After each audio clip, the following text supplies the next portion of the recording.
Minamahal na kumakain ng nakatagong mana. Agosto 4, 2024. Ito ang mga agila na nagtitipon sa sulat mula sa Jeffersonville, Indiana. Ngayon, narito si kapatid na Joseph Branham. Minamahal na kumakain ng nakatagong mana. Ipinadala ng Diyos ang kanyang ikapitong anghel na mensahero upang pamunuan ang kanyang nobya. Hindi ibang tao, hindi grupo ng mga tao, kundi isang lalaki, dahil ang mensahe at ang kanyang mensahero ay iisa. Ang salita ng Diyos ay hindi nangailangan ng interpretasyon. Sinabi niya ito sa kanyang nobya sa pamagitan ng mga labi ng tao at pinaniniwalaan natin ito kung paano niya ito sinabi. Dapat tayong maging maingat ngayon kung anong boses ang humahantong sa atin at kung ano ang sinasabi nito sa atin. Ang ating walang hanggang destinasyon ay nakasalalay sa mismong desisyong iyon. Kaya dapat tayong magpasya kung anong boses ang pinakamalagang boses na dapat nating marinig. Anong tinig ang pinagtibay ng Diyos? Anong tinig ang ganito ang sabi ng Panginoon? Ito ay hindi maaaring ang aking boses, ang aking mga salita, ang aking doktrina. Ngunit ito ay dapat na ang salita, kaya dapat tayong pumunta sa salita upang makita kung ano ang sinasabi nito sa atin.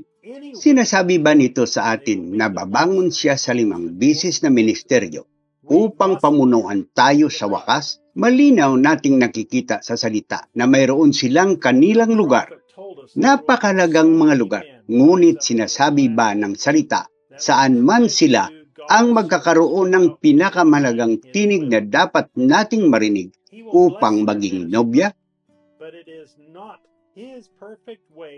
Sinabi sa atin ng propeta na napakaraming lalaking babangon sa mga huling araw na magsisikap na maglingkod sa Diyos nang hindi ito kanyang kalooban.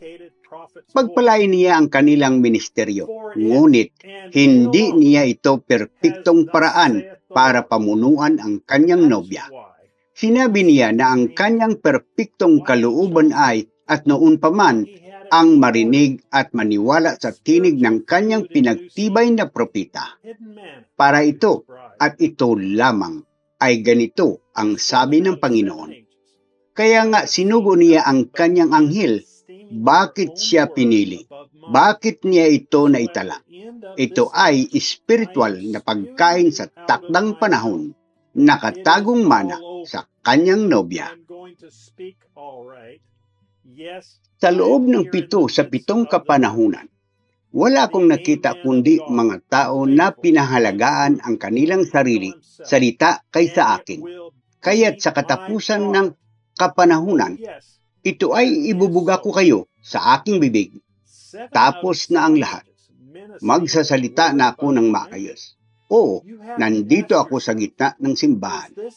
Ang amin ng Diyos, tapat at totoo, ay maghayag ng kanyang sarili at ito ay mamagitan ng aking propeta ay oo nga pala. 7 sa 7 kapanahunan na lalaki ang pinahalagaan ang kanilang salita kaysa akin. Kailangan mong tanungin ang iyong sarili. Hindi ba ito nangyayari sa atin ngayon? Huwag magpatugtog ng mga tape sa simbahan, ngunit dapat mong marinig ang iyong pastor. Patugtugin lamang ang mga tape sa iyong tahanan. Hindi nila inilagay ang kanyang tinig sa tape bilang ang pinakamalagang tinig, kundi ang kanilang tinig. Itinuturo nila ang mga tao sa kanilang sarili at ang kahalagaan ng kanilang ministeryo, ang kanilang pagtawag na dalhin ang salita upang pamunuan ng nobya. Ngunit hindi kaya panindigan ito ng nobya. Hindi nila ito tatanggapin. Hindi nila ito gagawin. Hindi sila makikipagkompromiso dito. Ito ang tinig ng Diyos at wala nang iba pa. Iyan ang sinasabi ng salita. Ang tanong sa isipan ng mga tao ngayon ay, sino ang pinili ng Diyos na pamunuan ang kanyang nobya? Ang mga tape o ang 5 bisis na ministeryo? Maperpekto ba ng ministeryo ang nobya? Gagabayan ba ng ministeryo ang nobya? Ayon sa salita ng Diyos, hindi iyon ang kanyang paraan kailanman. Napakaraming tao ngayon na nagsasabing sinunod at pinaniwalaan nila ang mensaheng ito sa loob ng maraming taon at taon. Ngunit ngayon ay inilalagay ang ministeryo bilang ang pinakamalagang tinig na dapat mong marinig. Aling ministeryo ang susundin mo? Saan ministeryo mo ilalagay ang iyong walang hanggang destinasyon? Lahat sila ay nagsasabi na sila ay tinawag ng Diyos upang ipangaral ang mensahe. Hindi ko itinatanggi o kini-question iyon. Ngunit ang ilan sa mga pinakamaimpluwensyang ministro sa 5 pangkat ng ministeryo ay nagsasabi, hindi ito ang tinig ng Diyos. Ito ay tinig lamang ni William Branham. Sinasabi ng iba, ang mga araw ng mensahe ng isang tao ay tapos na o ang mensaheng ito ay hindi ang ganap. Siya ba ang nangunguna sa iyo? Mga lalaking nangaral sa daang-daang kanilang mga kumbensyon, dakilang mga pinuno ng 5 bahagi ng misteryo, ngayon ay itinatanggi ang mensahe at sasabihin ang mensaheng ito ay mali. Karamihan sa lahat ng ministeryo ngayon ay nagsasabi, hindi mo dapat pakinggan ang tinig ng anghel ng Diyos sa simbahan, sa iyong mga tahanan lamang. Hindi kailanman sinabi ni kapatid na Branham na magpatugtog ng mga tape sa simbahan. Iyan ay lampas sa paniniwala.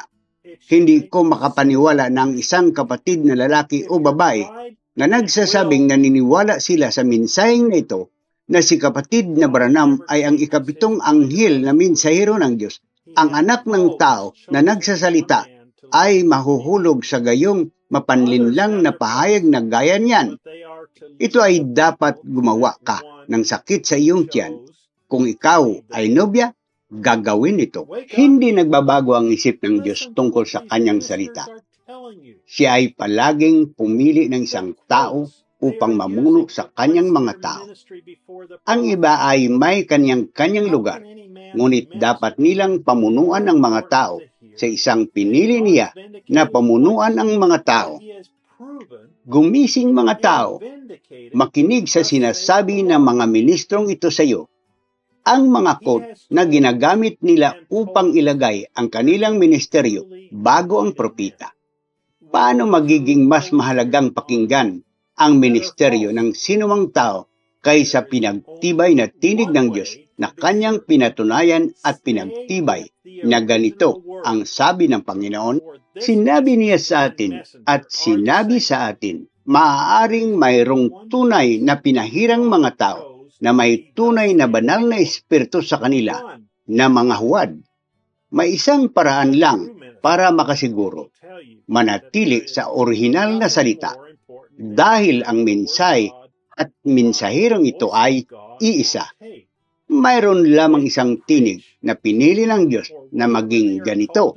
Ang sabi ng Panginoon, isa tunay na ministeryo ay magsasabi sa iyo na walang mas mahalaga kaysa marinig ang salita ng Diyos mula sa tinig ng Diyos sa tape. Maaari silang mangaral, magturo o anuman ang tawag sa kanila. Ngunit dapat nila muna ang busis ng Diyos. Pero hindi nila ito ginagawa, kundi inuna ang kanilang ministeryo. Ang mismong mga aksyon nila ang nagpapatunay sa kanilang paniniwalaan. Iniiwasan nilang sagutin ang tanong tungkol sa paglalagay ng tinig ng Diyos sa kanilang mga pulpito sa pagsasabing, hindi naniniwala si Brother Joseph sa mga ministro. Hindi siya naniniwala sa pagpunta sa simbahan. Sinasamba nila ang isang tao. Sinusunod nila ang doktrinang iyon ni Joseph. Gumagawa siya ng isang denominasyon sa pamagitan ng pagtugtog at pakikinig sa parehong mga tape. Nakakadistract lang sa mga tao. Sa pangunahing tanong, ang kanilang aksyon ay nagpapatunay sa kanilang pinaniniwalaan sa pamagitan ng kanilang itinuturo sa kanilang mga tao. Ang kanilang ministeryo una. Sinabi nila, ang pagkakaroon ng mga tao na marinig ang parehong tape sa parehong oras ay isang denominasyon. Hindi ba ito mismo ang ginawa ni kapatid na Branham noong narito siya? I-hook up ang mga tao para marinig ang mensahe ng sabay-sabay. Tanungin ang iyong sarili, kung si kapatid na Branham ay naririto ngayon sa laman, hindi ba niya ipaparinig ang lahat ng nobya sa kanya ng sabay-sabay? Hindi ba niya susubukang pagsamahin ang nobya sa palibot ng kanyang ministeryo tulad ng ginawa niya bago siya iuwi ng Diyos? Hayaan mo akong sumingit ng isang bagay dito. Sasabihin ng mga kritiko, kita niyo, doon siya napupunta. Labis sa lalaki. Sinusundan nila ang isang tao, si William Marion Branham. Tingnan lamang natin kung ano ang sinasabi ng salita tungkol diyan. Sa mga araw ng ikapitong mensahero, sa mga araw ng kapanahunan ng Laodicean, ang mensahero nito ay maghahayag ng mga hiwaga ng Diyos na ipinahayag kay Pablo. Siya ay magsasalita at ang mga tumatanggap sa propitang iyon sa sarili niyang pangalan ay tatanggap ng mabuting epekto ng ministeryo ng propitang iyon. Ito ay magagalit sa dyablo na walang katulad at lalo pa niya akong hahabulin. Ngunit mga tao, mas mabuting suruin ninyo ito sa salita. Hindi dahil sinabi ko ito. Hindi. Kung gayon, ako ay magiging katulad ng ibang tao. Ngunit, buksan mo ang inyong mga puso at isipan at suriin ito sa salita. Hindi kung ano ang sinasabi o ipinaliwanag sa inyo ng ibang tao, kundi kung ano ang sinabi ng propita ng Diyos. Pagkatapos ng liham na ito, ay bibigyan kanila ng quote. Pagkatapos ng quote, at sinasabi ko ang amen sa bawat quote. Pero paano ang pangunahing bagay? Ginagamit ba nila ang mga quote para sabihin sa iyo na marinig ang propita ang dapat mong gawin? O kanilang ministeryo? Kung sasabihin nila ang mensahe, ang propita, pagkatapos ay sasabihin sa kanila na unahin ang tinig na iyon sa inyong simbahan. Sa batayan lamang ng pag-uugali ng tao, alam ng sinuman na kung saan maraming tao ay may hating opinyon sa mas mababang mga punto ng isang pangunahing doktrina na pinagsasama-sama nilang lahat. Ayun, ang isang quote na ito ay nagsasabi sa iyo na hindi ito maaari at hindi ito magiging isang grupo sa mga lalaki. Hindi ang ministeryo ang magbubuklod sa mga tao dahil sa pag-uugali ng tao lamang. Sila ay nahati sa mas mababang mga punto ng mga pangunahing doktrina. Hindi sila lahat ay sumang-ayon, kaya kailangan mong bumalik sa orihinal na salita. Sino kung gayon ang magkakaroon ng kapangyarihan ng kawalang pagkakamali na ibabalik sa huling kapanahunan? Dahil ang huling kapanahunan na ito ay babalik sa pagpapakita ng purong salita na nobya. Sino ang mamumuno sa atin? Isang busis na may kapangyarihan ng kawalan ng pagkakamali ang kailangan manguna sa nobya. Nangangahulugan iyon na magkakaroon tayong muli ng salita bilang ito ay ganap na ibinigay at ganap na naunawaan ng mga araw ni Pablo. Luwalhati, ito ay ganap na naibigay at lubos na naunawaan.